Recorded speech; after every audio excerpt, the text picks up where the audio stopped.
Okay. तो OSI model की services के बारे में हमने डिस्कस किया, जिसमें हमने एप्लीकेशन लेयर पढ़ा। ठीक है। एप्लीकेशन लेयर में उससे पहले हमने ये सारी चीजें क्लियर करी थी कि लेयर 7 कैसे डिफाइन की गई, सातों लेयर्स को इनकैप्सुलेट वर्क में आप कैसे डिफाइन करोगे और डीकैप्सुलेट में कैसे डिफाइन करोगे। डिफरेंस पता है ना दोनों में, इनकैप्सुलेशन और डीकैप्सुलेशन में? What is the difference between encapsulation and decapsulation in OSI model? Define नहीं पता? चलो दोबारा बता देता हूँ। जब डेटा सेंडिंग पोजीशन में होता है एप्लीकेशन लेयर से फिजिकल लेयर की तरफ, तो वो डेटा इनकैप्सुलेट हो रहा होता है, उसको पैक किया जा रहा होता है डेटा को। जैसे आपने कल ट्रांसपोर्ट लेयर और नेटवर्क लेयर में पढ़ा था, है ना? हेडर फॉर्म में हर बार हम एक लेयर लगाते जाते हैं उस डेटा के साथ। Got it? इतना समझ रहे हो? तो डेटा एप्लीकेशन लेयर से फिजिकल लेयर की तरफ गया तो इनकैप्सुलेशन। अब बात आती है कि जैसे फिजिकल लेयर पे पहुंचेगा, बाइनरी में ट्रांसमिशन होगा और डेटा पहुंच जाएगा डेस्टिनेशन पे। ठीक है। डेस्टिनेशन पे जब डेटा पहुंच जाएगा तो वो वापस से क्या करेगा? डीकैप्सुलेट करेगा। And what is the डीकैप्सुलेशन?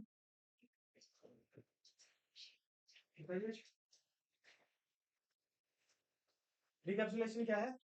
जब डेटा फिजिकल लेयर पे बाइनरी लेवल पे रिसीव करेगा और उसको एक एक करके डिकोड करना शुरू करेगा। ठीक है। फिर उसको एक फ्रेम मिलेगा। हर डेटा अलग अलग मिलता जाएगा, फ्रेम मिलेगा। फ्रेम से फिर पैकेट्स मिलेंगे, पैकेट्स में कन्वर्ट करेगा, फिर पैकेट से उसे सेगमेंट में कन्वर्ट करेगा, सेगमेंट से फिर ओरिजिनल डेटा में इनक्रिप्टेड जो डेटा होगा उसमें कन्वर्ट करेगा। फिर आपका प्रेजेंटेशन लेयर उस इनक्रिप्ट को डिक्रिप्ट करके एप्लीकेशन लेयर पे प्रॉपर डेटा शो कर देगा। That is encapsulation and decapsulation. समझ गए? ठीक है। तो ये आंसर आपको करना है इसमें। और एप्लीकेशन लेयर की सर्विसेज क्या थी? तो एप्लीकेशन लेयर हमें इंटरनेट पे एक्सेस प्रोवाइड कराने का काम करता है, और एक्सेस प्रोवाइड कराने में जितनी भी सर्विसेज एंड प्रोटोकॉल यूज होते हैं वो सब एप्लीकेशन लेयर प्रोटोकॉल ही यूज कर रहे होते हैं। चाहे वो आप रिमोट एक्सेस करो वाया टेलनेट, एसएसएच, या अदर कोई प्रोटोकॉल यूज कर रहे हो उसके थ्रू, या फाइल ट्रांसफर करो एफटीपी, टीएफटीपी और एसएफटीपी। ठीक है, इनके थ्रू आप फाइल एक्सेस कर रहे हो, या एसएमबी सर्वर के थ्रू फाइल एक्सेस एक्सेस कर रहे हो, या मेल सर्विसेज यूज करो जिसमें आपका पॉप, आईमैप, एसएमटीपी प्रोटोकॉल्स यूज हो रहे हैं विद इंक्रिप्शन, विदाउट इंक्रिप्शन। ठीक है। या आप डायरेक्टरी सर्विसेज का यूज करो जिसमें डीएनएस, एलडीएप, ठीक है, lightweight directory access protocol, या अदर कोई प्रोटोकॉल जैसे लाइक कैरबरोस वगैरह यूज कर रहे हो, तो वो भी एप्लीकेशन लेयर की सर्विस है। या वेब एक्सेस के लिए एचटीटीपी, एचटीटीपीएस, या कोई अदर रजिस्टर्ड सर्विस जो डोमेन ने करवा रखी है उसका यूज करो, तो ये सब एप्लीकेशन लेयर की सर्विसेज के बारे में है। ठीक है। तो जो एक्सेस स्टार्ट होगा वो एप्लीकेशन लेयर के प्रोटोकॉल का यूज करके होगा। तो बेसिकली ये सर्विसेज डिफाइन कर देनी है आपको। ठीक है। प्रेजेंटेशन लेयर का टास्क क्या होता है? डेटा के रिप्रेजेंटेशन को होल्ड करके रखना, जो सोर्स पे है डेस्टिनेशन पे भी वही रिसीव हो। ठीक है। तो वो उसमें वो कंप्रेशन का भी यूज कर सकता है, इंक्रिप्शन डिक्रिप्शन का भी यूज कर सकता है, बट ये दोनों ऑप्शनल है। It may be use, it may be not use. ठीक है, दोनों पॉसिबिलिटीज हैं। बट इसमें एक मैंडेटरी टास्क क्या है कि प्रेजेंटेशन लेयर हर डाटा को ट्रांसलेट जरूर करेगा, क्योंकि हर डेटा डायरेक्टली बाइनरी में कन्वर्ट होने के लिए एलिजिबल नहीं होता है। तो उसको इस एलिजिबल बनाने के लिए हम उसको हेक्साडेसिमल या न्यूमेरिक में कन्वर्ट कर देते हैं, और हेक्साडेसिमल न्यूमेरिक वैल्यूज बाइनरी में इजीली कन्वर्ट हो सकती है। और उस कन्वर्जन के लिए कुछ स्पेसिफाइड ट्रांसलेशन प्रोटोकॉल यूज होते हैं, जैसे आस्की हो गया, यूनिकोड हो गया, यूटीएफ 8 हो गया, आईएसओ 8859 हो गया, या ईबीसीडी सीआईसी हो गया। ठीक है, extended binary code decimal interchange code. तो ये आपका किसका होता है? प्रेजेंटेशन लेयर का टास्क है। फिर हमने इसके बारे में किसके बारे में डिस्कशन किया था? सेशन लेयर के बारे में। सेशन लेयर का क्या मेन मेन टास्क होता है? कि सबसे पहले वो चेक करेगा कि सोर्स टू डेस्टिनेशन के बीच में टाइम पीरियड में सेशन स्टार्ट हुआ है, कितने टाइम पीरियड तक रहेगा। मतलब कंप्लीट सेशन मैनेजमेंट का काम। कब तक स्टैब्लिश रहेगा, कैसे स्टैब्लिश होगा, कब तक स्टैब्लिश रहेगा, मतलब मेंटेन रहेगा, और कब जाके वो टर्मिनेट होगा। फिर इसमें दो पॉइंट्स इंपॉर्टेंट आ जाते हैं, ऑथेंटिकेशन, ऑथराइजेशन। ठीक है। और इसके लिए डायलॉग कंट्रोल भी इंपॉर्टेंट है कि जिस डेस्टिनेशन के साथ सेशन स्टैब्लिश हो रहा है वो सर्वर किस टाइप में आता है, हाफ डुप्लेक्स में आता है, सिंप्लेक्स में आता है, या फुल डुप्लेक्स में आता है। ठीक है, क्योंकि टाइमिंग इनके अकॉर्डिंग असाइन की जाएगी। ऑथेंटिकेशन, ऑथराइजेशन, जिसमें यूजर आईडी पासवर्ड को वेरीफाई किया जाता है। ऑथराइजेशन में ये चेक किया जाता है कि एज अ यूजर इसके पास कितनी पावर है, कि क्या क्या कर सकता है उस डोमेन के ऊपर। ठीक है। फिर सिंक्रोनाइजेशन प्रोसेस, जिसमें डेटा सिंक होता रहता है और आपके पास लॉग्स फॉर्म में डेटा सेव होता है, और सर्वर पे भी सेव होता है। सर्वर पे तो डिफॉल्टली सेट होता है, क्लाइंट साइड में सेव करने के लिए आपसे पूछता है, जिसको हम कहते हो कि कुकीज अलाउ करने का जो ऑप्शन आता है वो आपसे पूछता है। तो ये भी सेशन लेयर का काम होता है सारा इस चीज को मेंटेन करना। ठीक है। फिर उसके बाद ट्रांसपोर्ट लेयर पर रहा। ट्रांसपोर्ट लेयर पे हमने सेगमेंटेशन, रीअसेंबली के बारे में समझा था। ठीक है। और इसमें एक टर्म काम करता है सेगमेंटेशन के लिए, that's called MSS, maximum segment size. ठीक है। फिर सर्विस पॉइंट एड्रेसिंग के बारे में पढ़ा, जिसमें पूरा कंप्लीट हेडर असाइन किया जाता है सोर्स एंड डेस्टिनेशन के लिए। तो एक 20 to 60 बाइट तक का टीसीपी के अंदर हेडर और 8 बाइट का फिक्स यूडीपी के अंदर हेडर। क्लियर है ना?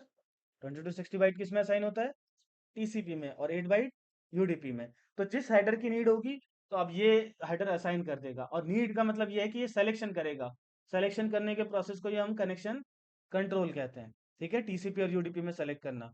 अच्छा, इस बीच में डेटा के हेडर को प्रोटेक्ट करने के लिए, उसकी इंटीग्रिटी को मेंटेन करने के लिए एरर कंट्रोल का यूज करता है। और एरर कंट्रोल में क्या यूज होता है? चेकसम यूज होता है। ठीक है, तो एरर कंट्रोल का मतलब है चेकसम यूज करके डेटा की इंटीग्रिटी को मेंटेन रख रहा है।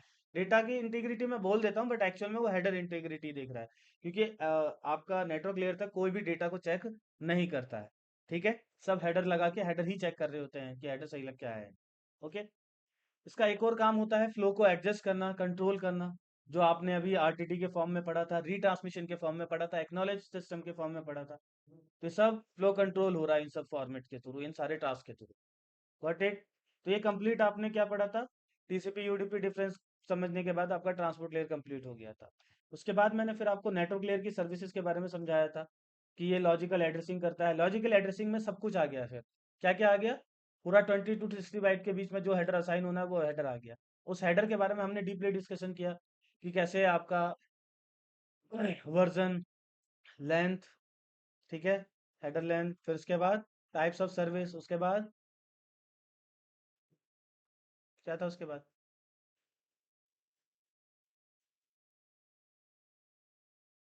वैसे तो मुझे भी याद नहीं रहता भाई, तो मैं आपसे कैसे एक्सपेक्ट करूँ कि याद रहे। हेडर लेंथ के बाद टाइप्स ऑफ सर्विस, उसके बाद टोटल लेंथ, उसके बाद आइडेंटिफिकेशन फील्ड, फिर IP flag, fragment offset, TTL, protocol, header checksum, और फिर source and destination IP address. तो ये सारी डिटेल की बेसिस पे लेयर 3 लेवल पे भी डेटा को मेंटेन किया जा रहा है, ताकि राउटर टू राउटर के बीच में डेटा ट्रांसमिशन हो सके। ठीक है, तो लेयर 3 लेवल पे वो राउटिंग कर रहा है, पाथ डिटर्मिनेशन कर रहा है। अब इस पे दो इंपॉर्टेंट प्रोटोकॉल काम करते हैं, डेट्स कॉल आईसीएमपी और आर। इसकी पहली क्लास होगी प्रैक्टिकल की। आपको पहला जो प्रैक्टिकल होगा आप इसी पे पढ़ोगे। Got it? ठीक है, तो ये वो चीजें थी जो अभी तक आपने पढ़ी हैं। समझ गए ना? नेक्स्ट इसके बाद डेटा किसके पास पहुंचता है? डेटा लिंक लेयर पे। अब डेटा लिंक लेयर भी क्या करेगा? सबसे पहले फ्रेमिंग का काम। फ्रेमिंग का मतलब क्या होता है कि डेटा जिस वॉल्यूम में आया उस वॉल्यूम के अकॉर्डिंग उसके ऊपर हेडर असाइन करना। क्योंकि आप डेटा लिंक लेयर के लिए वो सारा data including IP header, including TCP header, including HTTP header, सारे हेडर इसके लिए अब नॉर्मल डेटा हैं। डेटा लिंक लेयर का कोई भी डिवाइस बाकी हेडर को रीड करेगा डेटा लिंक लेयर हेडर के अलावा? कर ही नहीं सकता ना, एलिजिबल नहीं है। तो फ्रेमिंग का मतलब है कि वो अपने लेवल पे खुद एक एड्रेस असाइन करेगा, ताकि इस लेवल का कोई भी डिवाइस इस डेटा को रिसीव करे तो उस हेडर के बेस पे ही इसको प्रोसेस करे। अब मैं ये कहूँ आपको कि राउटर आपका इथरनेट फ्रेम चेक करके डेस्टिनेशन में फॉरवर्ड करता है, क्या ये स्टेटमेंट सही होगी? क्यों नहीं होगी सही? राउटर किस लेयर का डिवाइस है? Layer 3, network layer.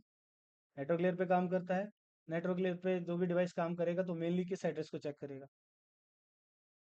बोल लो भाई, बोलना है मुझसे।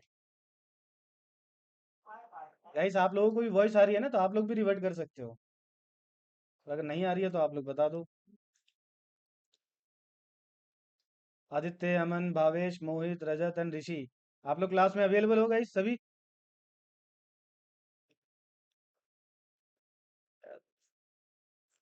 नहीं नहीं, मुझे माइक ऑन करके रिवर्ट चाहिए होता है। रजत, वॉइस नहीं आई है आपने अगर कुछ बोला है तो।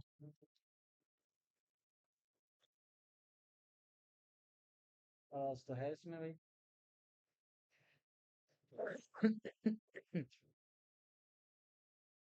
आप सेशन में नहीं हो क्या गाइस?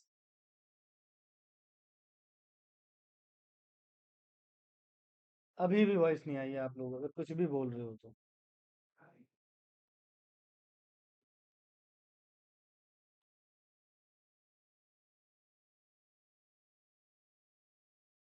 आवाज तो आ रही है इस साइड। आ रही है, पर आप लोगों की नहीं आ रही ना मेरी तरफ। मैं इसी के लिए तो पूछ रहा हूँ।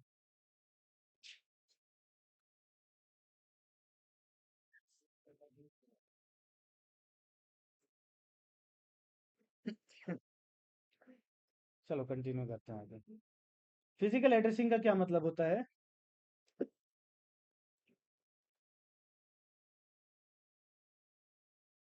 क्या करेगा यहाँ पे फिजिकल एड्रेसिंग में? Source and destination. अच्छा, फ्रेमिंग और फिजिकल एड्रेसिंग में फर्क क्या है? The data link layer divide the stream of bit receiving from the network layer, manageable data units call it the frame.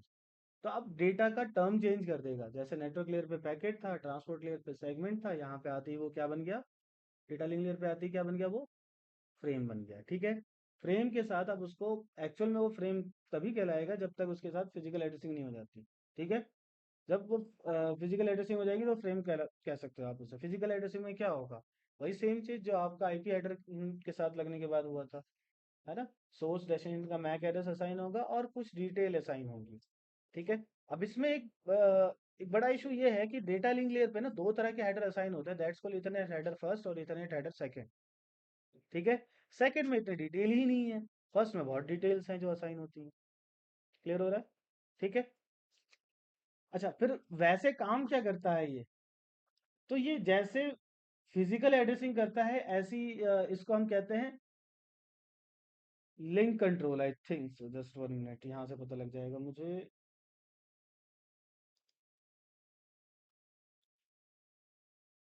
इसको कहते हैं लिंक हेडर, जो फिजिकल एड्रेसिंग हो। और एक अलग से हेडर असाइन होता है, हालांकि वो भी होता उसी का पार्ट है लिंक हेडर का, बट उसे लिंक ट्रेलर बोला जाता है। ठीक है। जो ये आपको यहाँ एलटी लिखा हुआ दिख रहा है ना, ये वही है। ये जो लिंक ट्रेलर है बाकियों के साथ असाइन नहीं हुआ था किसी लेयर पे। ना ही एचटीटीपी पे असाइन हुआ था, ना टीसीपी हेडर के साथ, ना आईपी हेडर के साथ। सिर्फ डेटा लिंक लेयर में लिंक हेडर के साथ असाइन हो रहा है। और ये इकलौती डिटेल है जो डेटा की इंटीग्रिटी को मेंटेन रखना चाहती है। डेटा प्लस हेडर दोनों को मेंटेन रखती है। इसके अंदर यूज होता है, जिसको इसके अंदर जो टर्म यूज होता है इसके लिए हम F C S word use करते हैं। और बाकियों के लिए हम क्या यूज करते आ रहे थे अभी तक? चेकसम। चेकसम और एफ सी एस में क्या डिफरेंस है? चेकसम सिर्फ किसको चेक करेगा? हेडर को चेक करेगा। और एफ सी एस किसको चेक करेगा?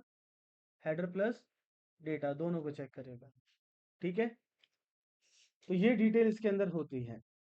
बाकी जो डेटा लिंक लेयर है ना, उसके सारे टास्क वैसे ही सिमिलर हैं जो आपके ट्रांसपोर्ट लेयर पे थे।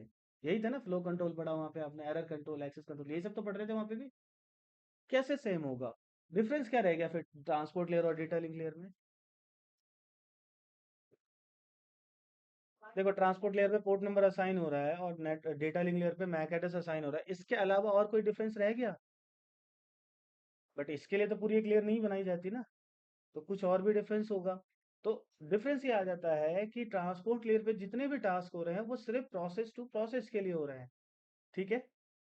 मतलब ट्रांसपोर्ट लेयर मेंटेन कर रहा है कि इस टैब से मैं जो भी रिक्वेस्ट कर रहा हूँ, मान लो कि मैंने यहाँ पे रिक्वेस्ट करी है क्लास प्लस की। अब इस टैब से ट्रांसपोर्ट लेयर को लेना देना है किसके साथ? जो सर्वर पे मेरे लिए एक सॉकेट रिजर्व हुआ उसके साथ। सॉकेट याद है? What is a socket?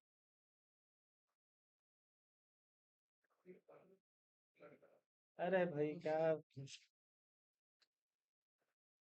Socket is the combination of IP address and port number. Got it?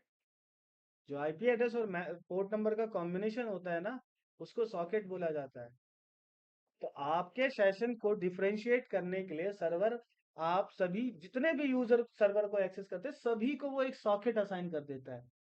तो इन शॉर्ट आप ये भी कह सकते हो कि socket is a limit of server, कि वो कितने यूजर को एक्सेस दे सकता है, एक्सेस लिमिट है सर्वर की। Got it? समझ गए? ठीक है। तो socket is the combination of IP address and port number. अब किसका पोर्ट नंबर? डेस्टिनेशन का पोर्ट नंबर। ठीक है। और आईपी एड्रेस। अब आप कहोगे सर बहुतों का पोर्ट नंबर मैच करेगा, तो भाई मैच कर सकता है, नो डाउट।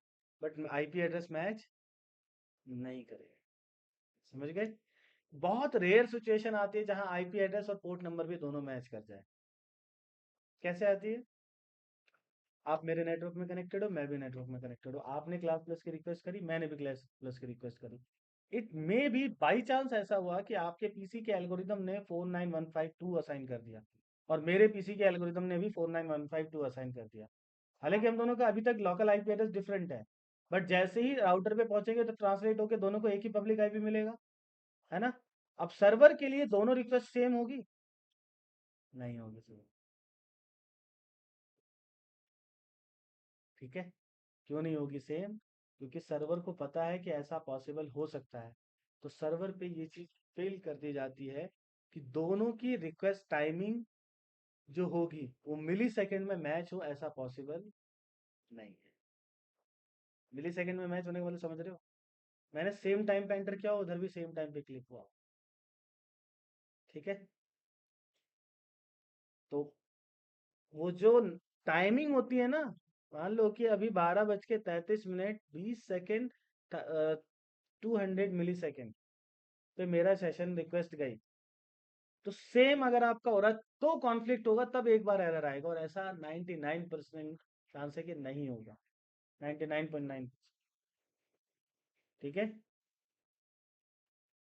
0.1% चांस होता है कि ऐसा पॉसिबल होगा। तो कई बार होता है, तो कई बार इंटरनेट सब कुछ सही चल रहा तो कभी कभी एरर आ जाता है, ऐसा देखा होगा ना आपने। तो दोबारा से रिक्वेस्ट करते हो सब कुछ सही हो जाता है। तो एक्सेप्शनल केसेस में ऐसा होता है, अदरवाइज रिक्वेस्ट एक्सेप्ट हो जाती है। हाँ, वापस से आते हैं हम, इसमें डिफरेंस पढ़ रहे थे कि what is the difference between transport layer and data link layer. Transport layer देखेगा सिर्फ प्रोसेस रिक्वेस्ट, सारी चीजें इसी के बीच में देखेगा। इस टैब पे क्या रिक्वेस्ट हो रही है उसको इससे मतलब है, उसको इससे भी मतलब नहीं है कि दूसरे टैब पे क्या रिक्वेस्ट गई हुई। ठीक है, लेकिन अगर डेटा लिंक लेयर की बात करें तो डेटा लिंक लेयर को मेरे पूरे पीसी से मतलब है, और इस पूरे पीसी का डेटा जिस दूसरे डिवाइस पे जा रहा है सिर्फ उससे मतलब है। समझ गए? तो इसका मतलब है किस डिवाइस पे जा रहा है पहले? स्विच, अगर स्विच कनेक्टेड है तो डेटा लिंक लेयर मेरे पीसी और स्विच के बीच में इन सारे टास्क को परफॉर्म करेगा। फ्लो को कंट्रोल करेगा, एरर को कंट्रोल करेगा। ठीक है, और एरर कंट्रोल में तो यहाँ एडिशनल फीचर है कि डेटा प्लस हेडर दोनों को मैच करा के देखेगा। ठीक है, ताकि कोई भी एरर या इन्फेक्टेड डेटा स्विच पे ना पहुंचे। अगर स्विच पे नहीं पहुंचेगा तो ऑब्वियस आगे भी नहीं जाएगा। अच्छा, फिर आगे अगर कोई प्रॉब्लम हो तो इसके लिए भी फिर इथरनेट हेडर वहां पे काम कर रहा है। तो इन शॉर्ट कहें कि आपसे लेकर के सर्वर तक के बीच में जितने डिवाइसेस आ रहे हैं, हर दो डिवाइसेस के बीच में डेटा लिंक लेयर वो सारे टास्क ट्रांसपोर्ट लेयर वाले परफॉर्म कर रहा है। समझ गए? ठीक है, ये मेन डिफरेंस है ट्रांसपोर्ट लेयर और डेटा लिंक लेयर। और शॉर्ट में वन लाइन आंसर क्या होगा? Transport layer handle the process to process. ठीक है, and data link layer handle hop to hop. ठीक है, ट्रांसमिशन लगा देना। प्रोसेस टू प्रोसेस ट्रांसमिशन को देखेगा ट्रांसपोर्ट लेयर, और होप टू होप ट्रांसमिशन को देखेगा data link layer. Hop to hop मतलब मेरे से switch, switch to router, router to ISP, ISP to global ISP, global ISP to other vendor, फिर आगे वेंडर टू वेंडर चलता रहेगा ट्रांसमिशन। ठीक है, तो इस पूरे ट्रांसमिशन को डेटा लिंक लेयर मैनेज कर रहा है। और ये हेडर के साथ साथ चेक उसका भी यूज करता है। चेक्स हम यूज नहीं करता, उसकी जगह पे एफसीएस यूज करता है। एफसीएस में क्या होता है कि जब हम ओरिजिनल हेडर देखेंगे तो ये होता है पूरा हेडर। ठीक है, ये कौन सा है? Ethernet second header.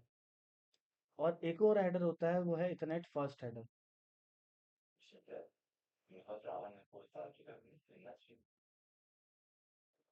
सॉरी, आप क्या कह रहे हैं?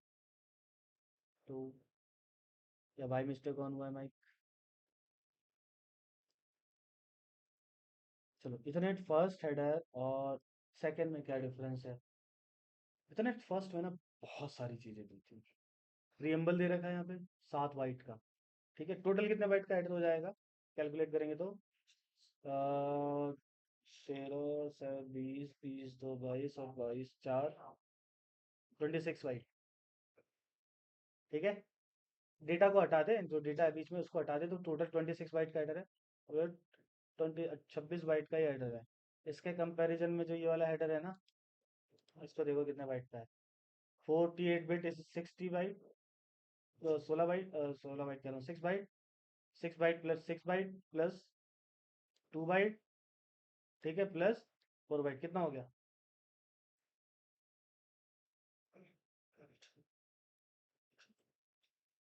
16 बाइट का है। ठीक है, ये 16 बाइट का है और वो 26 बाइट का है। तो ये डिफरेंस आ गया। इसलिए उसमें से डिटेल हटा दी गई फर्स्ट वाले में से, कि इतनी जरूरत थी नहीं। तो प्रेमबल क्या करता था कि भाई यहाँ से नया फ्रेम स्टार्ट हो रहा है। ठीक है, तो प्रेमबल बस इतना बता रहा 7 बाइट में। कि एक्चुअली ये नया फ्रेम है, दूसरा फ्रेम स्टार्ट हो रहा है। स्टार्ट फ्रेम डेलीमीटर बताता है कि भाई अब जो ये डिटेल थी ना कि फ्रेम स्टार्ट हो रहा है, ये खत्म हो गई यहाँ पे, ये बात बताने के लिए भी एक एडर दिया है 1 बाइट का, SFD जिसे हम कहते हैं। फिर डेस्टिनेशन मैक एड्रेस वेरिफिकेशन करने के लिए हमेशा पहले क्या चेक होता है, आईपी में भी पोर्ट में भी सबसे पहले क्या चेक होता है, डेस्टिनेशन की डिटेल। देखो आपको मैं एक पार्सल पकड़ाऊंगा, आप क्या चेक करोगे, कहाँ से आया है, सबसे पहले ये चेक करो किसके लिए है। यही चेक करते हो ना कि आपके लिए है या नहीं है, आपका पार्सल है या नहीं, मतलब डेस्टिनेशन चेक कर रहे हो आप। तो सेम चीज पीसीस के साथ भी है, या सर्वर्स के साथ भी है। सबसे पहले डेटा रिसीव करते हैं, उसकी डेस्टिनेशन डिटेल चेक की जाती है। तो ट्रांसपोर्ट लेयर पे डेस्टिनेशन पोर्ट नंबर चेक होता है, नेटवर्क लेयर पे सबसे पहले डेस्टिनेशन आईपी एड्रेस चेक होता है, ऐसे डेटा लिंक लेयर पे सबसे पहले डेस्टिनेशन मैक एड्रेस। इसलिए आगे भी आप क्या देख रहे हो, डेस्टिनेशन मैक एड्रेस, उसके बाद सोर्स मैक एड्रेस वेरीफाई होगा, ठीक है, कहाँ से आया है। फिर उसके बाद लेंथ, लेंथ में बस इतनी सी डिटेल होती है कि ये किस प्रोटोकॉल के थ्रू इनकैप्सुलेट हुआ है। लेयर 3 पे कितने प्रोटोकॉल यूज होते हैं, IP4, IPv6 और आर्क। क्योंकि आर्क का इनकैप्सुलेशन जो होता है ना, वो अलग ही हेडर के थ्रू होता है, ना तो आईपी हेडर यूज कर रहा है, ना ट्रांसपोर्ट लेयर हेडर यूज कर रहा है, ये नहीं बताता उसमें, ठीक है। तो आईपी से इनकैप्सुलेट हुआ होगा तो उस पर लिखा होगा आईपी, IP6 से होगा तो IP6 लिखा होगा, और अगर आर्क के थ्रू इनकैप्सुलेट हुआ होगा तो आर्क हेडर लिखा होगा, ठीक है। बस इतना लिखा होता है उसके ऊपर। टाइप 2 बाइट के अंदर, 16 बिट के अंदर यही बता रहा होता है। उसके बाद डेटा आता है और लास्ट में होता है FCS। अब FCS जो होता है, फ्रेम चेक सीक्वेंस, एक टर्म यूज करता है साइक्लिक रेडुडेंसी चेक, जिसे CRC कहते हैं। किसी ने अगर मैथ पढ़ी होगी ना ग्रेजुएशन लेवल पे, उसको CRC पता होता है। तो बहुत बड़ी कैलकुलेशन होती है, बिट वाइज एक एक को चेक करेगी। साइक्लिक रेडुडेंसी चेक एक एक बिट को चेक करेगी, और उस एक एक बिट को चेक करके एक हेक्साडेसिमल डिजिट बना लेगी। ये सेम चीज सुनी हुई लग रही है आपको, किसमें बताई थी मैंने, हेडर के साथ चेकसम में बताई थी ना कि सारे हेडर को मिला करके एक हेक्साडेसिमल डिजिट बना लेगा। कोई भी डिजिट चेंज हुआ तो हेक्साडेसिमल डिजिट पूरा चेंज हो जाएगा, तो पुराने वाले से मैच ही नहीं करेगा चेकसम, तो डेटा ड्रॉप हो जाएगा। सेम चीज FCS के साथ है कि FCS पुराने वाले के साथ मैच करेगा तो ही आपका डेटा को एंट्री दी जाएगी, एक्सेप्ट किया जाएगा। तो हर पीसी जब डेटा रिसीव करता है ना, तो इथरनेट लेवल पे पूरे डेटा की वेरिफिकेशन को दोबारा से एक FCS बना के निकालता है, ठीक है। और FCS बनाने के लिए CRC टर्म यूज किया जा रहा है, साइक्लिक रेडुडेंसी चेक, एक एक बिट को चेक करेगा। जो FCS बना है और जो FCS बन के आया है उसके पास, दोनों अगर मैच कर रहे हैं तो इट मीन डेटा के साथ कोई भी छेड़खानी नहीं की गई है, एक एक बिट लेवल तक सारा डेटा एग्जैक्टली वही, ठीक है। फिर उसके बाद डेटा एंटर कर जाता है। Got it. तो ये था आपका डेटा लिंक लेयर। अच्छा, अब इसमें इन सब का इतना रोल रहा नहीं, तो इसलिए इथरनेट फर्स्ट ज़्यादा बढ़िया रहेगा ना, सोर्स डेस्टिनेशन टाइप और डेटा, उसके बाद FCS। ना इसमें प्रियम्बल नहीं है और SFD भी नहीं है, स्टार्ट फ्रेम डेलीमीटर, ठीक है। बस ये दोनों चीज़ें हटा दिए, बाकी सारे एड्रेस को एज इट इज़ रखा गया है। क्लियर है, ठीक है।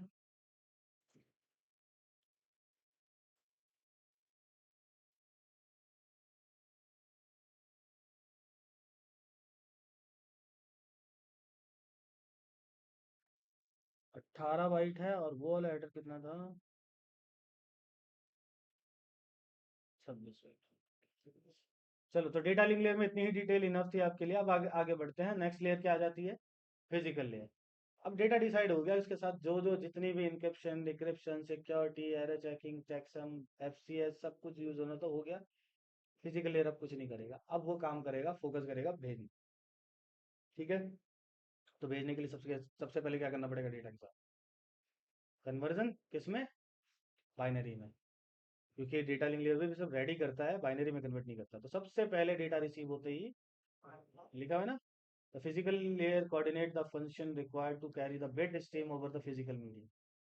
जो भी बाइनरी कन्वर्जन होगा, अब उसके लिए फिर उसको स्ट्रीम ढूंढना है। स्ट्रीम मतलब कि वायर पे भेजे, वायरलेस पे भेजे, ठीक है, या सिस्टम के अंदर ही दूसरे फॉर्म में भेजना है, ये सब चीज़ें वो देखेगा। तो इसका मतलब है कि सबसे पहला टास्क होता है बाइनरी कन्वर्ट करने के बाद मीडियम सेलेक्ट करना, है ना। मीडियम सेलेक्ट कर लेगा, कौन सा मीडियम, कॉपर, फाइबर और वायरलेस, तीनों में अलग अलग ट्रांसमिशन होता है, इसलिए तीनों अलग डिफाइन किए हुए हैं। मीडियम सेलेक्ट हो गया, अब डेटा सेंड करना शुरू करेगा। डेटा जो सेंड करेगा तो वहां पे भी तो बाइनरी को उसका भी तो फ्लो कंट्रोल करना पड़ेगा बाइनरी का। भाई डेटा जिस रेट में भेजा जा रहा है, डेस्टिनेशन पे उस रेट पे रिसीव हो भी रहा है या नहीं, ये मैच करना पड़ेगा। तो बिट सिंक्रोनाइज करके उधर से वेरिफिकेशन चाहिए होगी, चाहे वो रिपीटर क्यों ना लगा हो। हालांकि हमें पता है रिपीटर का काम क्या है, बस बाइनरी रिसीव करना और ऐसे आगे फॉरवर्ड कर देना। सिग्नल बूस्ट करने का काम करता है ना रिपीटर। हब का काम क्या है, बिट लेवल पे बिट को वापस फॉरवर्ड कर देता है, ब्रॉडकास्ट कर देता है। कुछ भी चेकिंग थोड़ी ना कर पाते हैं ये सब डिवाइस। कोई हेडर चेक करता है कि इनमें से कोई भी डिवाइस नहीं करता। तो ये बिट को सिंक्रोनाइज करके भेजेगा, ठीक है, कि एक फॉर्मेट में कि जिसमें कोई एरर जनरेट ना हो रहा। उसके बाद बिट रेट कंट्रोल भी करेगा। ये कैसे कंट्रोल करेगा कि चार, मान लो कि 400 बाइट का 400 बिट का एक पैकेट भेजा, ठीक है, 400 बिट के बाद गैप रखना है या नहीं रखना है, और अगर वो गैप 400 बिट में ही रखना है या 200 बिट में रखना है या 250 बिट में रखना है, ये बिट रेट कंट्रोल है, ठीक है। इसलिए लिखा होता physical layer also define the transmission rate, the number of bits send पर सेकंड रेट के अकॉर्डिंग, गैप कितना रहेगा, ठीक है, पूरे फ्रेम से दूसरे फ्रेम के बीच में गैप कितना रखना है। ये सब मिली सेकेंड में होता है, माइक्रो सेकेंड में होता है, बट स्टिल होता तो है ना, तभी तो डेटा एक्सेप्ट हो पा रहा है। देखो आने को तो यहाँ से लाखों लोग आ सकते हैं एक दरवाजे से, बट एक धड़ल्ले से तो नहीं आ पाएंगे एक साथ, तो मुश्किल ही है। लेकिन अगर हम एक अंडरस्टैंडिंग गैप के साथ रखेंगे तो थोड़ा सा टाइम जरूर लेगा, बट सारे आसानी से आ जाएंगे। सबकी चेकिंग हो सकती है, वेरिफिकेशन हो सकती है, सब कुछ हो सकता है ना। तो यही काम ये कर रहा है, ताकि वहां पे चेक हो रहा है तो ये होल्ड करके रखे, भाई अभी चेक होने में इतना टाइम लगता है, ये वाला फ्रेम अब भेजना चाहिए, ठीक है। दूसरा, जब बिट सिंक्रोनाइज होता है ना, बिट सिंक्रोनाइज में आपको एक और चीज पता लगती रहती है, आपको नोटिफाई कर रहा होता है। देखो डेस्टिनेशन का पता नहीं, सोर्स को बता रहा होता है कि 1% डाउन अपलोड हो गया या डाउनलोड हो गया, बताता है या नहीं बताता है। अगर आप भेज रहे हो बताएगा 1% सेंड, 2% सेंड, 3% सेंड, या एमबी में बता देगा। नोटिफिकेशन मिलती है ना आपको, जितनी नोटिफिकेशन मिलती है, अगर फेल होगा तब भी नोटिफिकेशन मिलती है, ठीक है। कोई पार्ट स्किप करना होगा तो उसकी भी नोटिफिकेशन होती है। तो ये सब फिजिकल लेयर कर रहा है, क्योंकि फिजिकल लेवल पे ही कोई एरर आएगा तभी वो उसको लॉजिकली आपको शो करेगा सॉफ्टवेयर वाइज, ठीक है, पॉप आउट करके आपको नोटिफिकेशन देगा। तो यही फिजिकल लेयर का काम होता है, ठीक है। फिजिकली आपको डिटेल्स प्रोवाइड कराता है, फिजिकल ट्रांसमिशन को मेंटेन करता है। अच्छा, इसको भी ना मीडियम सोर्स सेलेक्ट करना पड़ता है। अब देखो सेशन लेयर पे जो ट्रांसमिशन मोड चेक होता था वो तो देखा जाता था प्रोसेस के लिए, कि प्रोसेस तो नहीं है कि सर्वर तो फुल डुप्लेक्स है, बट सर्वर प्रोसेस सिर्फ सिंप्लेक्स ही देख रहा है, हाफ डुप्लेक्स ही देख रहा है, तो टाइम तो तब भी ज्यादा लगेगा। ये देखता है कि डिवाइस किस तरह का है। मैं एक रेडियो पे डेटा भेज रहा हूँ, ठीक है, अब रेडियो तो सिंप्लेक्स ही काम करता है। तो रेडियो पे अगर मैं टीसीपी डेटा भेज रहा हूँ तो मुझे पता है ना, रेडियो पे चाहे मैं टीसीपी भेजूँ या यूडीपी भेजूँ, रिप्लाई दोनों में से किसी का भी नहीं आना है। सिंप्लेक्स डिवाइस तो सिर्फ रिसीवर बन के रह जाएगा, या फिर सिर्फ सेंडर बन के रह जाएगा। समझ रहे हो। तो जब रिप्लाई नहीं आएगा तो उसके लिए सेशन ही क्यों बनाना। तो ये नोटिफाई कर देगा डिवाइस को कि भाई डेटा फॉरवर्ड कर दो बस। तो जो फॉरवर्डिंग का टाइम होगा वो लगेगा, ठीक है। और वो डिपेंड करेगा बैंडविड्थ पे, उसका लेना देना सेशन टाइमिंग से है ही नहीं। बैंडविड्थ जितनी अच्छी उतनी जल्दी चला जाएगा। समझ गए मेरी बात, ठीक है। तो इसलिए इसको देखना पड़ता है कि जिस डिवाइस पे डेस्टिनेशन पे डेटा फॉरवर्ड किया जा रहा है वो सिंप्लेक्स होगा, हाफ डुप्लेक्स होगा या full duplex. Okay, so that's all about OSI model and TCP IP model, जो आपने अभी समझा, ठीक है। अब हम बात करते हैं कुछ क्वेश्चंस की, मैं ये सारी चीजें ताकि आप लोगों को भी समझ में आए। To allow wireless devices to connect to a wired network, ये काम भी यही करता है भाई, एक्सेस पॉइंट का ही काम होता है। एक्सेस पॉइंट किससे कनेक्टेड होगा, स्विच से। स्विच से डब्ल्यूएल से कनेक्ट होकर उनके मैनेजर है, बट वो स्विच राउटर से भी कनेक्टेड, जिसके थ्रू जो भी पीसी एक्सेस पॉइंट से कनेक्ट हो रहा है, तो वायर्ड नेटवर्क का एक्सेस कर रहा है ना वो।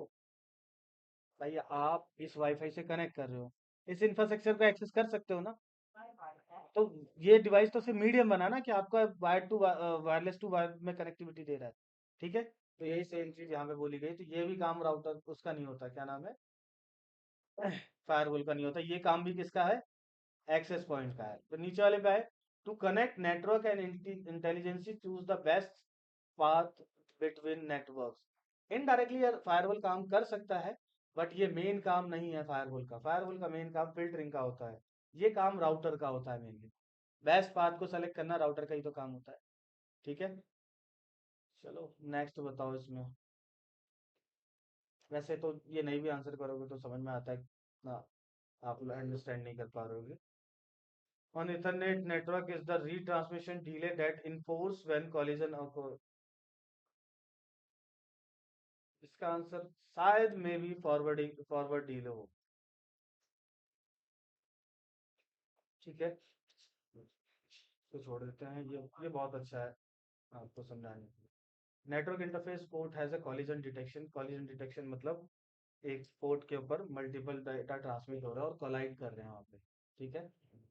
And carrier the sensing enable on shared twisted pair network from the statement. What is known about the network interface code? ये भी रहने दो, फिर नहीं, ये भी नहीं समझोगे, इसको समझाने में मेरा आधा घंटा चला जाएगा। चलो ये बता दो, इसका आंसर अभी आप लोग मत देना अगर पता है आप लोगों को तो, ठीक है। ऑनलाइन वालों को इनका आंसर बताओ भाई, जो अभी मैंने क्वेश्चन मार्क कर रखा है यहाँ पे। आदित्य, भावेश, मोहित, रजत एंड ऋषि, अपना नाम बता के आप आंसर बताओ इनका।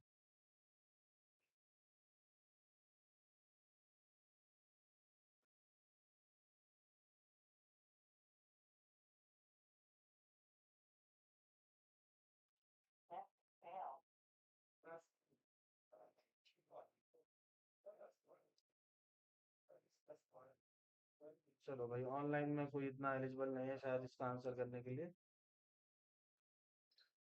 आप ही बता दो भाई ऑफलाइन वालों।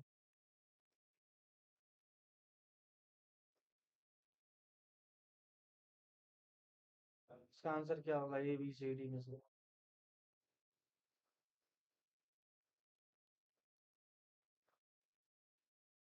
आप लोगों को भी नहीं पता? तो इतना टाइम क्यों, अभी रिसेंटली जस्ट अभी पढ़ा है भाई। अभी तो बताया सॉकेट क्या होता है, combination of IP address and port number. ठीक है, ये सारे एग्जाम के क्वेश्चन है जो यहाँ दो गया। टेंशन मतलब एक कॉपी नहीं आएंगे क्योंकि 300 क्वेश्चन दिए हैं ऐसे मैंने, 200 300, तो मुश्किल ही है 40 क्वेश्चन में ये टकराएगा, बट हो भी सकता है। अभी नया एग्जाम में ऐसे क्वेश्चन आएंगे। है, हाँ एमसीक्यू होगा, बट एमसीक्यू पहले जो चल रहा था बड़ा इजी चल रहा था, अब जो होगा वो जो पढ़ा रहा हूँ उस लेवल का होगा। Which of the following layer protocol set up to secure session that simulate timelet? बताओ, इनमें से कौन सा ऐसा एप्लीकेशन लेयर प्रोटोकॉल है जो सिक्योर सेशन क्रिएट करता है जस्ट लाइक टेलनेट?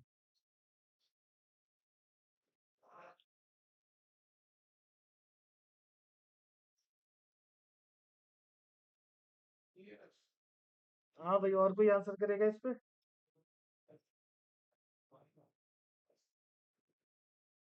एसएसएच है भाई, एसएसएच, टेलनेट और एसएसएच दोनों रिमोट सर्विस प्रोटोकॉल है, टेलनेट की तरह ही काम करता है, बट वो सिक्योर में आ जाता है एसएसएच। और यही तो पूछा हुआ है मैंने यहाँ पे। ठीक है, इसमें से बता दो, which of the following mechanism is used by the client to avoid duplicate IP address during the DHCP process? ये भी पढ़ा है मैंने, आप लोगों को समझाया है बहुत अच्छे से।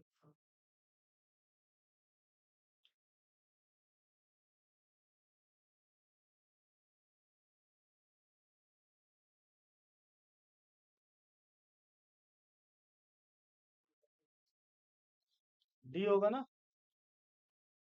हाँ भैया, आप लोगों का बताओ, बताओ दोबारा क्या बताया था आपने?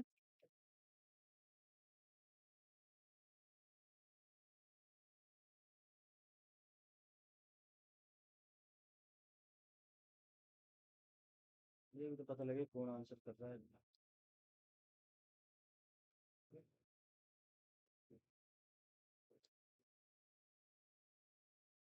हाँ भाई बताओ, क्या कह रहे हो इसमें आप?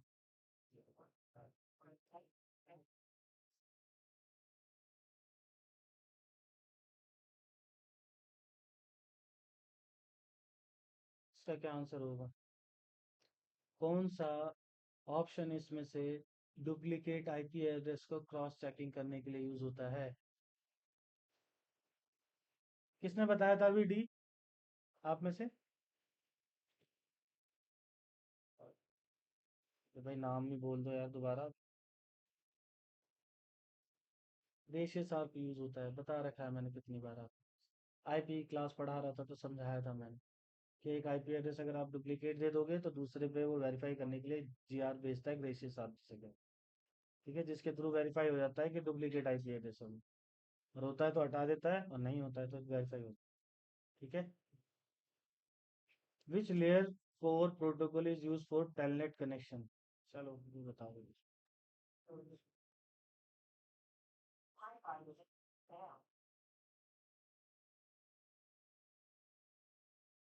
टेलनेट लेयर 4 में किस प्रोटोकॉल पे काम करेगा? टीसीपी। हाँ भाई, आप लोगों का क्या कहना है? इनका कहना है कि टीसीपी पे काम। आईसीएमपी। हाँ भाई, रजत आपका क्या कहना है इस पर?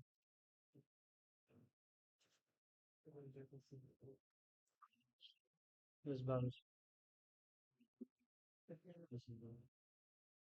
आईसीएमपी पे क्या सोच के बोले भाई? एक तो लेयर 4 में ऑलरेडी बोल रहा हूँ। ठीक है। तो लेयर 4 पे कौन कौन से प्रोटोकॉल काम करते हैं? TCP and UDP. ठीक है। आप एक बार को यूडीपी बोलते तो चलो, थोड़ा सा ही करेक्शन करना पड़ता। आईसीएमपी तो बिल्कुल लेयर 3 ही प्रोटोकॉल है। उसका तो पोर्ट नंबर होता ही नहीं है, प्रोटोकॉल नंबर होता है। और टेलनेट जो काम करेगा वो प्रोटो टीसीपी और यूडीपी के अंदर काम कर रहे होते हैं। आईसीएमपी के अंदर नहीं काम कर रहे होते हैं। ये समझाया था ना पहले भी मैंने, कि जितनी भी पोर्ट नंबर्स की सर्विसेज हैं वो सब टीसीपी यूडीपी के अंदर काम कर रही हैं। पोर्ट नंबर की सर्विस ही है एक टेलनेट। तो वो टीसीपी पे ही काम करता है, एसएसएच भी टीसीपी पे काम करता है। ठीक है। चलो, ये बहुत ही सिंपल आज क्वेश्चन है। इसका आंसर भी कर दो आपको।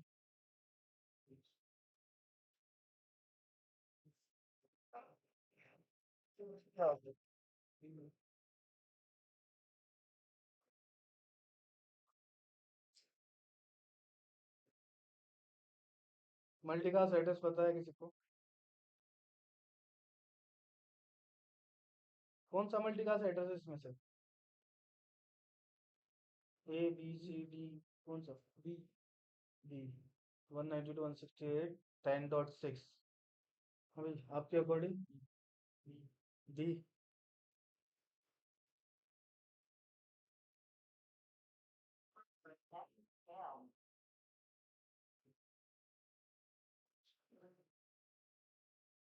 कुछ तो बोल दो, गलत ही बोल दो, कोई बात नहीं।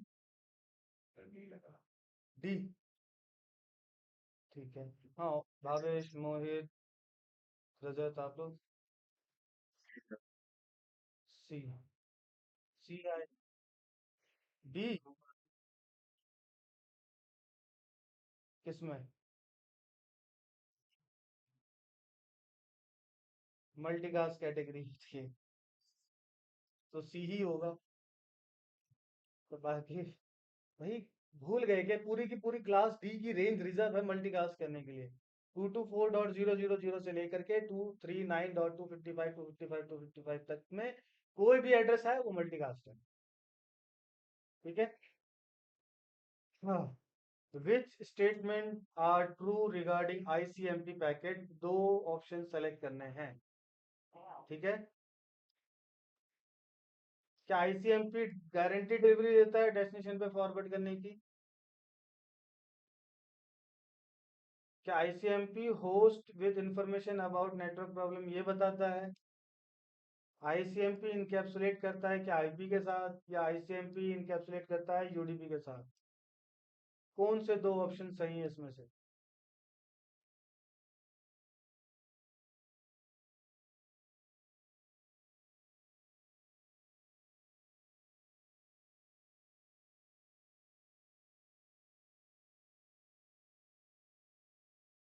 इसमें तो मैं नकल करने के लिए दूंगा ना, तुम सर्च नहीं कर पाओगे। ये सिर्फ पढ़ के ही आंसर दे सकते हो। या तो तुम ये पूरा ही डालोगे तो ही आंसर मिलेगा, या फिर एक लाइन से आंसर मिलेगा ही नहीं इसमें।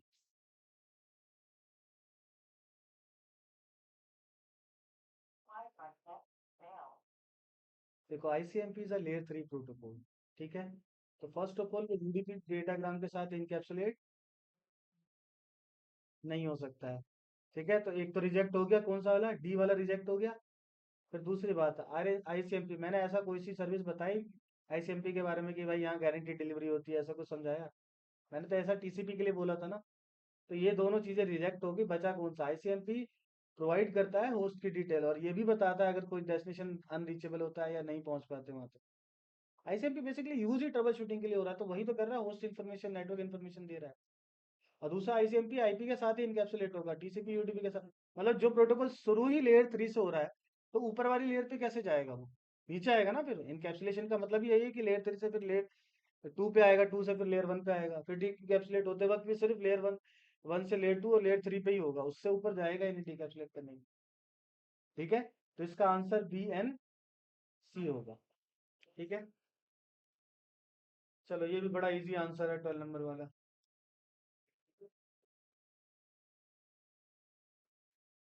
इजी तो मैंने बोल दिया, लेकिन देख के लग रहा होगा बहुत कॉम्प्लिकेटेड है।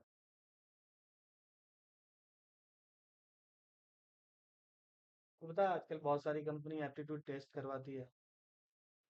हम्म, उसमें बेसिक नेटवर्किंग में ना यही क्वेश्चन, इवन दो मैंने एक एप्टीट्यूड टेस्ट के 25 क्वेश्चन इसमें इन्वॉल्व कर रखे, जो बच्चा पेपर लेके आया था सेम, वो सेम उतार दिए मैंने यहाँ पे, कि अगर ये नहीं दे पा रहे तो इंटरव्यू वाले लेवल पे तो पहुंचोगे ही नहीं।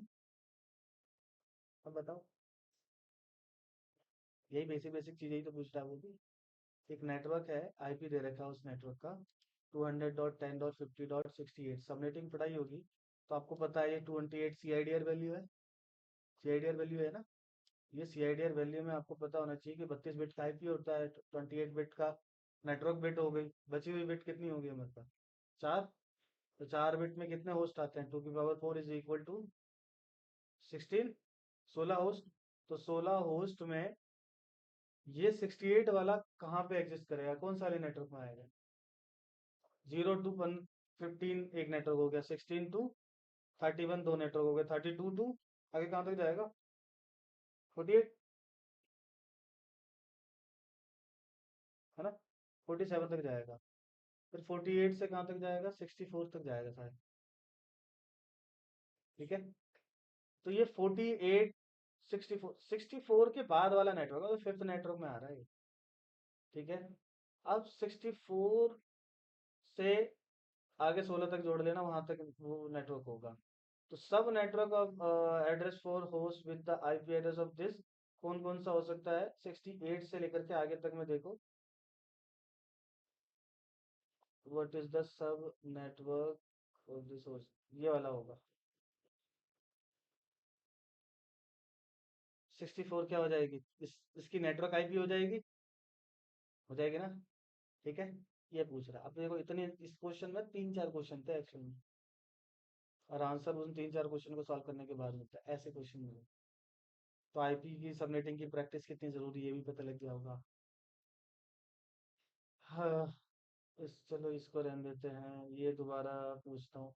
If the host on a network has address 172.16.45.14.30, what is the सब नेटवर्क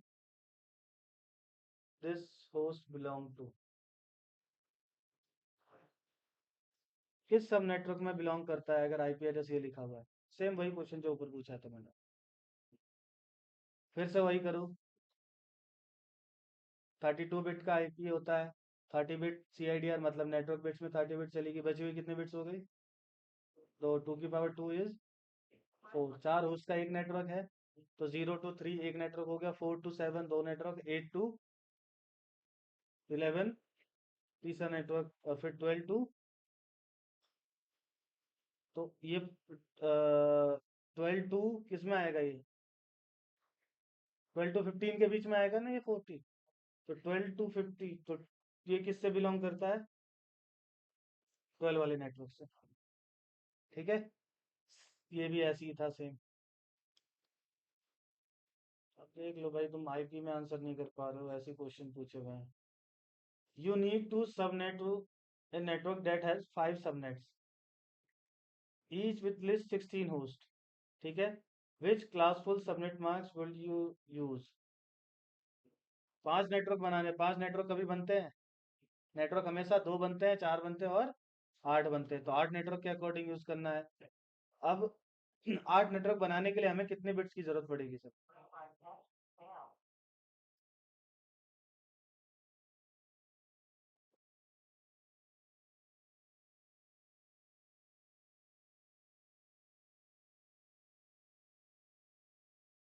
3 बिट, 3 बिट की जरूरत पड़ेगी ना?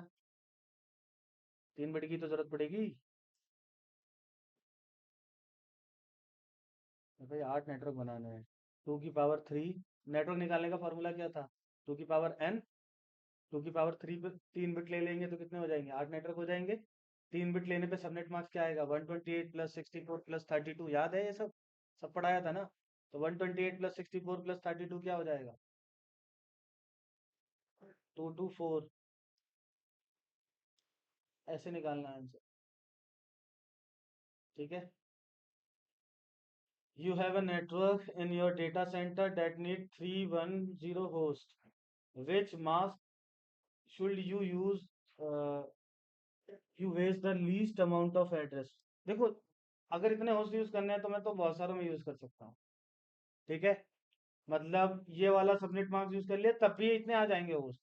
248 का मतलब है कि फिर भी मैं कितने बिट छोड़ रहा हूँ? इसकी 8 बिट और इसमें से टोटल में 3 बिट। 13 मतलब 12 बिट के करीब छोड़ रहा हूँ, 11 बिट के करीब। ठीक है। इसमें भी मैं करीब 10 बिट के करीब छोड़ ही रहा हूँ। इसमें भी मैं कितने छोड़ रहा हूँ? 9 बिट के करीब छोड़ रहा हूँ। इसमें मैं 8 बिट छोड़ रहा हूँ। अगर मैं 8 बिट छोड़ूंगा तो टोटल होस्ट कितने आ सकते हैं? 2 की पावर 8 इज इक्वल टू 2 की पावर 8। 2 की पावर 8 64 128 कहाँ से आ गया? 256 होते हैं। 8 बिट में कितने आते हैं? 256। इसमें से एक कम किया है तो मतलब 1 बिट और कम हुई है इसमें से। देखो, 1 बिट एक कम हुआ है तो 1 बिट। फिर उसके बाद अगर 2 कम हुआ है तो 2 बिट हो गए। और अगर उसके बाद 4 कम हुआ है तो 3 बिट हो गया। उसके बाद 8 कम हुआ है तो 4 बिट हो गया। ठीक है। तो ऐसे ऐसे आप रिलेट करते जाओगे। 1 बिट कम और हो गया, 2 की पावर 9 हो गया। 2 की पावर 9 इज इक्वल टू 512। ठीक है। तो इसका करेक्ट आंसर होगा ये कि भाई सबनेट मास्क का यूज करेंगे, सबसे कम आईपी वेस्ट होगा। ये दोनों यूज करेंगे, इसमें हजारों आईपी एड्रेस वेस्ट हो जाए और इसमें बन ही नहीं रहे हैं, तो बचता है हमारे पास यही ऑप्शन। ऐसे क्वेश्चन आएंगे, कैसे करोगे सॉल्व वहां पे?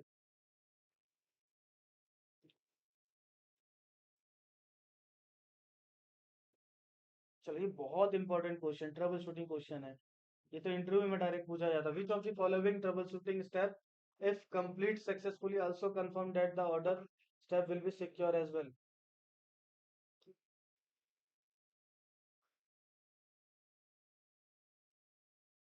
तो इसमें कैसे हम करते हैं ट्रबल शूटिंग में?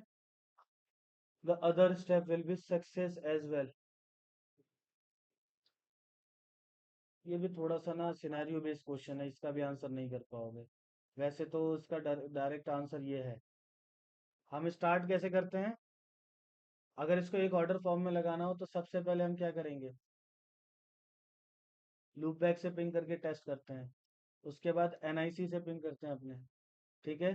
अपनी आईपी से। फिर उसके बाद गेटवे से पिंग किया जाता है। फिर अगर गेटवे तक सब कुछ सही है तो फिर हम डायरेक्ट रिमोट सर्वर को पिंग करेंगे। समझ गए? तो ये स्टेप होता है। तो इसमें यही कह रहा है कि सक्सेस की क्या निशानी है कि इससे पिंग हो जाए तो इसका मतलब सब कुछ सही हुआ है। ये पूछ रहा था ये। ठीक है। इसको छोड़ते हैं, पढ़ाया नहीं है मैंने। ये भी नहीं पढ़ाया मैंने।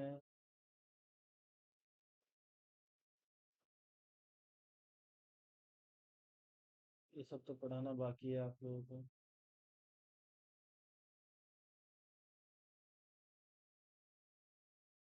यार, इतने से क्वेश्चंस का आंसर नहीं कर पा रहे हो, आगे कैसे सर्वाइव करो?